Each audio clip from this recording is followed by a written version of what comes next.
overcoming fainting. बेशुद्ध होण्यावर मात करणे. There is a possibility when you have troubles and anxiety, you may collapse. अशी शक्यता असते सुद्धा की जेव्हा केव्हा आपल्या जीवनामध्ये त्रास येतात, काही टेन्शन येतात, त्या टेन्शनच्या आणि त्रासाच्या भाराखाली काही माणसांना चक्कर येते, भोवळ येते, ते लोक बेशुद्ध You may lose control also. आणि त्यावेळेला तुमचं नियंत्रण, तुमचा ताबा जाऊ सुद्धा शकतो. To come out of your troubles, your faintings, you have to believe in God. तुम्ही जसे बेशुद्ध होत असाल त्रासांमध्ये, तर त्यातून बाहेर पडायला तुम्हाला देवावर विश्वास ठेवावा लागेल. David faced many enemies, दाविदाने अनेक शत्रूंना तोंड दिलं and that caused physical and emotional and spiritual exhaustion. आणि त्याला तोंड देता देता मग आध्यात्मिक रीतीनं, शारीरिक रीतीनं, भावुक रीतीनं तो खचून गेला. But yet, तरी he was not a man who was ready to die. तो काय असा माणूस नव्हता की जो हार मानून मरायला तयार होईल. He was not a man who was ready to give up. तो असा माणूस नव्हता की जो अगदी हातपाय गाळून एकदम हारच मानेल. He must have said तो म्हणाला असेल at times कधी कधी that there is only a step for me away from death. की आता माझ्यात आणि मरणामध्ये एकच पाऊल आहे, असं तो म्हटला सुद्धा एकदा. Yet तरी he is trusting in God. देवावरती त्याचा विश्वास कायम He is होता. trusting in God. त्याचा विश्वास देवावर कायम होता He would look to God. आणि तो देवाकडे बघतच जगायचा. When you get in the will of God, जेव्हा आपण देवाच्या इच्छेत येतो, people are there out to remove you from the will of त्या God. अवतीभोवती लोक असतातच आपल्याला देवाच्या इच्छेतून बाहेर खेचायला, When you are काढायला. walking in the destiny that God has planned for you, आणि देवाने तुमच्यासाठी जी ठरलेली आयुष्याची दिशा आखली आहे, त्यात जेव्हा तुम्ही चालायला लागता, the devil will put people there to remove you from that destiny. त्या सैतान अशा लोकांना टाकतोच की त्या ठरलेल्या दिशेतनं तुम्ही हटावं. So you should know it तुम्हाला हे कळायला पाहिजे and never give up. आणि म्हणून तुम्ही हार कधी मानायची नाही. So the troubles you are going through right तर now, आता ज्या कुठल्या त्रासातनं तू जातोयस, it may seem it is more than what troubles you had when you were in the world. तुला असं वाटत असेल की मी जगात असताना मला एवढे त्रास नव्हते जेवढे मला आता त्रास व्हायला लागलेत. But it is so because you are in the plan of God. पण असं का आहे? कारण तू देवाच्या योजनेत आहे. That time God was not with you, त्याला देव तुझ्या सोबत नव्हता तू जगात असताना. but now God is with you. आता देव तुझ्या सोबत आहे. Even in your troubles, God is with अगदी you. तुझ्या त्रासांमध्ये सुद्धा देव तुझ्या सोबत आहे. So troubles may start तर त्रास सुरू होतील तुझ्या आयुष्यात, तू देवाच्या इच्छेत चालायला लागला, because it is all tied up to the rise in power. कारण की हे सगळं वर येणाऱ्या उत्कर्षाला येणाऱ्या सामर्थ्याशी बांधलेलं आहे. There will always be rivalry when God lifts you. आणि देवाने तुला वर उचललं तर नेहमी शत्रू तयार होणार, Always rivalry. वैर येणार. God will not pick you up if you depend on your own strength. तुम्ही जर स्वतःच्या शक्तीवरती राज्य करायला निघालात तर देव तुम्हाला वेचणार नाही, तुम्हाला उचलणारच नाही. You have to submit yourself to God's strength. एक तर पहिलं म्हणजे तुम्हाला देवाच्या शक्तीवर स्वतःला सुपूर्त करून टाकावं You लागेल. have to say, I'm weak तुम्हाला म्हणावंच लागेल कधी ना कधी मी अशक्त आहे and you are strong. आणि तू बलवान आहेस. कधी ना कधी तुम्हाला हे म्हणावंच लागेल मी अशक्त आहे, तू बलवान आहे. Only those who lean upon God, God will lift them up. जे लोक फक्त देवाचा आधार घेऊन जगतात त्या लोकांनाच देव उचलतो, हे लक्षात ठेवा. When God has a special plan for you, देवाची जेव्हा तुझ्यासाठी काहीतरी खास योजना असते, He has His own timing. त्या देवाची स्वतःची वेळ असते. He has His own timing. देवाची स्वतःची वेळ असते, आपण पण घाई करायची नाही. When you go through extreme pressures, जेव्हा तुम्ही प्रचंड दबावातनं जाता, are you still loyal to God? तरी तुम्ही देवाची विश्वासू आणि इमानी आहात का? Do you say, though He slay me, yet I will trust on you? तुम्ही असं म्हणता का त्या अवस्थेमध्ये की त्यांनी मला ठार मारलं तरी मी त्याच्यावरच विश्वास ठेवत जगणार आहे? If you have riches, He will remove your riches and then make you rich. तुमच्याकडे धनसंपत्ती असेल तर देवबाप कदाचित ती काढून टाकेल आणि मग तुम्हाला परत धनसंपत्तीवान करेल. But you will say, I had already riches, now also God has given me riches. What's the difference? मग तुम्ही म्हणाल की अरे अगोदर माझ्याकडे धनसंपत्ती होतीच, ती देवाने काढून कशाला घेतली, आता नाहीतरी त्याने मला ती परत दिलीच ना. See, there are two things in it. दोन गोष्टी याच्यात असतात. Those riches were gained by your own strength. ती धनसंपत्ती तुम्ही तुमच्या ताकदीवर कमवली होती. And now the blessing that came is coming from God. आता जो आशीर्वाद येतोय तो देवाकडनं येतोय. जमीन आसमानाचा त्यात फरक आहे. Secondly, घाम गाळून घेणं आणि देवाने देणं यात फरक खूप आहे. and secondly, दुसरी बाब,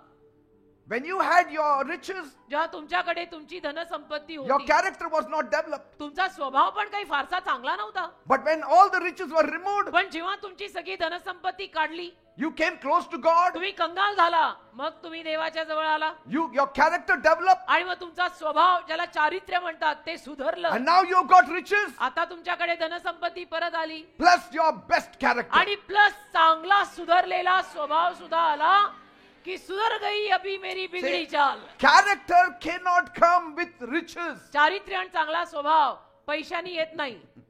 Only through persecution and छळातनं trials. त्रासातनं जाऊनच स्वभाव सुधारतात. Your character should be better than your enemy's character. तुझा जो स्वभाव आहे ना बेटा, तो तुझ्या शत्रूंच्या स्वभावापेक्षा वन अप आणि चांगला पाहिजे. Then God can stand for you. मग देव तुझ्या बाजूने उभा राहू शकतो. There has to be a difference. फरक पाहिजे का There नाही? has to be a difference between darkness and light, अंधारात आणि प्रकाशात फरक हवा ना. between God and Satan. देवात आणि सैतानात फरक हवा ना. Our हे त्यात- character should shine better than others. आपलं चारित्र्य आणि आपला स्वभाव सगळ्यांपेक्षा जास्त चमकला पाहिजे. God protected David every step of the way. देवाने दाविदाला प्रत्येक पावलावरती सुरक्षित ठेवलं. He showed David that his purpose will prevail. आणि दाविदाला देवाने दाखवून दिलं की माझा तुझ्या जीवनासाठी संकल्प आहे आणि तो घडणार आहे. Patience धीर, and trusting in God देवावर विश्वास ठेवणं are very essential अतिशय गरजेचं आहे. when you are waiting upon God. जेव्हा तुम्ही देवाचरणी वाट पाहत असता त्यावेळेला.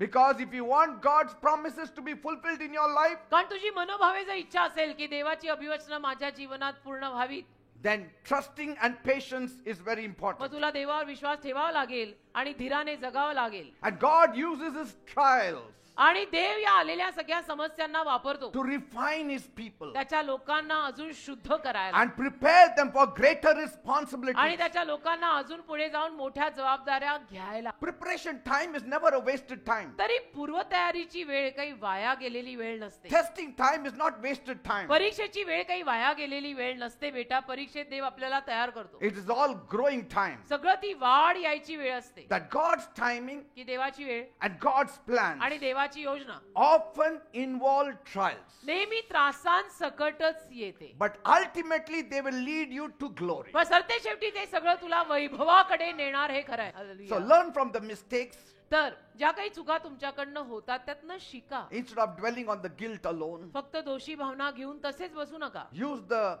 experience तो अनुभव, to grow in wisdom. तो आलेला अनुभव ज्ञानात वाढायला वापरा. Use that experience to make better choices in the तो future. आलेला अनुभव आयुष्यामध्ये चांगले निर्णय अजून घ्यायला वापरा. Say भले आता चूक झाली, पुढे आपण शिकून चांगले निर्णय घेऊया. Isaiah 40, we all know 29 to यशा 31. 40 29 ते 31 आपल्याला सगळ्यांना ठाऊक He असेल. gives power to the weak. तो अशक्तांना शक्ती देतो. He gives power to the faint. तो बेशुद्ध होणाऱ्यांना सामर्थ्य देतो. And to him who has no might, he increases strength. आणि ज्याच्याकडे बळ नाही त्याची ताकद तो वाढवतो. By turning to God in repentance, मी देवाकडे जर पश्चातापाने वळलो accepting his grace, आणि देवाची कृपा जर मी स्वीकारली and learning from our failures, आणि स्वतःच्या अपयशातनं जर मी शिकून घेतली, we can rise stronger. तर आपण अजून शक्तिमान रीतीनं वर येऊ शकतो. Because all things will work out together for good for those who love God. कारण ज्यांचं देवावर प्रेम आहे त्यांच्या जीवनात सरते शेवटी सगळं चांगल्याकडे होणार आहे. When a person is ready to change, आणि जेव्हा माणूस बदलायला तयार असतो ना, God is immediately ready to forgive and he takes care of that person. देव त्याला क्षमा करायला पण पटकन येतो आणि त्याला सांभाळतो सुद्धा. कारण देव बघतो हा बदलायला तयार आहे. So there are many reasons why man faints. अनेक कारण असतात ज्या कारणांपायी मनुष्य बेशुद्ध होतो, मूर्छित होतो. But Jesus said, पण येशू म्हणाले my grace is sufficient माझी for कृपा you. तुम्हाला पुरेशी आहे. For my power is made strong and perfect in your weakness. कारण माझं सामर्थ्य तुमच्या अशक्तपणामध्ये बलवान आणि परिपूर्ण होतं. And it is only during the fainting moments आणि त्या खचून आपण जे जातो त्या क्षणांमध्ये, that allows God's power to shine in our lives. खचून गेलेल्या क्षणांमध्ये देवाचं सामर्थ्य आपल्या जीवनात अजून जास्त चमकतं. Fainting forces a person to look to God. खचून जायची अवस्था माणसाला देवाकडे बघायची बळजबरी करते Amen. की आता तरी देवाकडे बघ. And so weakness reduces us to depend on God entirely. आणि अशक्तपणा तर आपल्याला देवावर संपूर्णपणे अवलंबून राहायला शिकवतो The की strongest, माझ्याच्याने होणारच नाहीये. the strongest people सगळ्यात बलवान माणसं are those who once upon a time felt weak. तीच असतात जी एकेकाळी अशक्त पडली होती. ओ Amen. हालेलुया. Praise God. आमेन.